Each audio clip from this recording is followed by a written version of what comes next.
Hey everyone, how are you all doing? Today I'm going to be taking a look at the Marvel Legends X-Men 97 Wave 2, Series 2, whatever you want to call it. Magneto in his second look, because this is actually the second Magneto we've gotten, because we got the original look for him in the first wave, and now we have this look, which I know absolutely nothing about this look for Magneto, but based on the trailer, and possible spoilers here, I'm just speculating, but possible spoilers if you don't want to know anything about the show, I think it kind of looks like he might, join the X-Men for a little bit. It probably is a ruse or something like that. We'll just see what happens with it. Maybe there will be a common enemy in Madeline Pryor. But it'd be kind of cool to see Magneto kind of join the side of the good guys for a little while. Even though, technically speaking, I guess, you can make the argument that he is on the side of the good guys. His methods are a little extreme. But this figure is a perfect representation of how he looks in those couple of, images that we've gotten from the trailer and everything. This figure just looks so nice, and it is a nice figure. It's very simple, very plain in its aesthetic and everything, but it perfectly captures that look from the show. And without further ado, let's just get into the figure himself. So, taking a look at the head sculpt here, this is a beautiful head sculpt. I absolutely love this. It looks so stern. It's animated, but also realistic. The hair looks really good. I do like the way that the hair is all wavy and everything. It's the long-haired Magneto look, obviously. Looks really solid. His cape is pretty easy to take off, thankfully. So you don't even have to take the head off, actually. It just slides up over everything. And it's not even a big deal. So I'm probably going to switch this out at some point. But I don't even mind how he looks without the cape, to be completely honest with you. Looks really good. His skin tones actually match on everything, thankfully. Like, they painted the neck, and it actually looks really good. But he also comes with this gritting teeth angry head, which I also really enjoy. I mean, it looks exactly like the other head. It's got the same hair and everything, and it just really looks exactly, same exact high quality paints, prints, all that stuff, sculpt work, everything on this. So it actually looks like a progression of him going from a stern look to an angry look. And then, as you can see on him currently, he has sort of splayed out power using hands, kind of a thing. But then he also has a pair of fists as well, which these are cast in that nice kind of purple with a hint of maroon, maybe, sort of look. More of like a plum purple, I would say. Look, which these are really nice. I do like these. All four hands have the back and forth hinges instead of up and down, which is, to be expected. I'm just want to let you guys know that. And then taking a closer look at Magneto himself in his costume and everything, like I said, they did a really good job of matching the paint on the neck with the arms and the head. I think they did a really, really nice job of doing that as well. The white for his M on his torso and his suit and everything looks so good. It's actually really crisp. There's no bleeding or anything. It doesn't look like it's faded, which we do see a lot of the time when it comes to lighter color on a darker color. It's usually very hard for a lot of companies to get that right, and I feel like they did here. And what's crazy is his arms are actually all cast in their respective colors. Like, they didn't really do a lot of paint on him whatsoever, which is, it's not bad, because we get this flesh tone right here, but I guess this piece is probably glued into his actual sleeve, which his sleeves are pretty good. The whole rest of the figure is just cast in the sort of plum color for his suit. And this body actually is different from the other Magneto. If I bring him in real quick, these are actually completely different bodies. So this new Magneto, he actually has butterfly joints.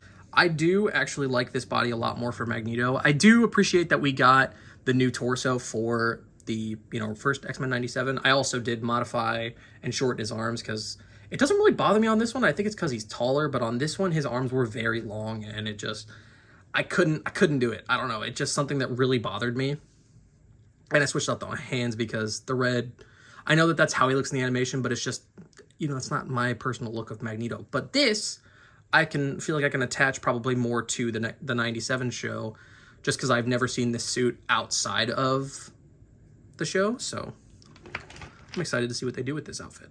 And if you actually pull in closer with the head sculpts, it does look like it's the same guy, which is really cool. I do appreciate that. They look like it looks like he just took his helmet off. And unfortunately, the heads do not swap very nice. If I just take the gritted teeth head and put that on this body, it doesn't look as, it's a little high, but it's not bad. And then as for his articulation, his hair, unfortunately, is a solid piece, so it can only go back about that far. You can kind of push it a little bit and get a little bit up, which is not terrible, But, you know, it would obviously be a lot nicer if he could look up even farther. But his hair in the front is a lot thinner of a material, so it can go down a lot farther, which is very nice. He doesn't have much tilt. He's got a tiny bit, but, you know, same thing, hair's hindering it. His shoulders go out that far. Rotate all the way around. He's got butterfly joints, which is really cool. We have yet to get that on a Magneto, which is really nice. He's got bicep swivel, double jointed elbows that go up that far. Both sets of hands, of course, have the standard hinges of back and forth. His torso can bend that far forward, really good. That far back, has waist swivel. His legs go out that far, which is pretty good. You can get Magneto doing a high kick if you want. Can go that far forward and that far back. He has thigh swivel. Double jointed knees that go back that far. He can kick his own ass with absolute ease. He has a boot swivel as well. And then his ankles go back that far, up that far, and of course, ankle pivot. And now onto some size comparisons. Starting from the first wave of X-Men 97, here he is next to Magneto and Wolverine. And I feel like this looks pretty good. I do like that Magneto's a little bit taller with this updated body here. I wish the other one would have been the same way, because I just think the proportions on this are a lot nicer, and I feel like he looks bigger, broader. His proportions overall just look so much nicer. And obviously, like I said, I modified the arms on this one to make them shorter, because they were down to about here, I would say, about where my middle finger is, which is just way too low. But I really think he looks good with Wolverine. I do like that he towers over him. And then as for some fellow wave mates, all I have so far are these three here, the Cyclops and the Nightcrawler, and I really like how the three of these look together. They're very different body types, you know, they're different heights, and I feel like the animated stuff looks so good together on the shelf. It's really cool to have all of them together, because they both fit into the comic book stuff very well, but also can just be their own separate shelf of just X-Men, the animated series, X-Men 97, whatever you want to use them for. And I really love that. They're multifaceted figures. Overall, I really enjoy this figure. As much as I like the first wave Magneto in his classic costume, which I really do like that figure. I love that he's pinless, that he has the new sculpted areas and everything. I just wish they would have made him taller. Like this other Magneto, his proportions are a lot better because he's taller. He has the butterfly joints. I wish that they would have done that for the first wave one. But I really think that Magneto is going to end up being my main display Magneto for at least my X-Men 97 stuff. And maybe I'll get the Mafex Magneto, the classic one, too, and fill in that hole that I feel like the original Magneto just didn't quite fill as well as it could have. Because Magneto's amazing, and he deserves nothing but the best. He's the same way I feel about Dr. Doom.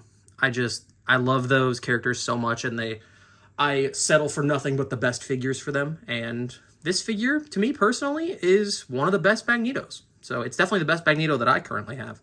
So, I mean, that's really all that I can say about it. The paint apps are great on it. It's simple, yet beautifully executed, and I personally couldn't be happier. I do want to switch out the cape and give him a cloth cape, of course.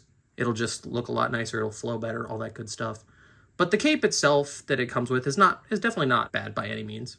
So, yeah, it's going to do it for me, and I will catch you all in the next one. See ya.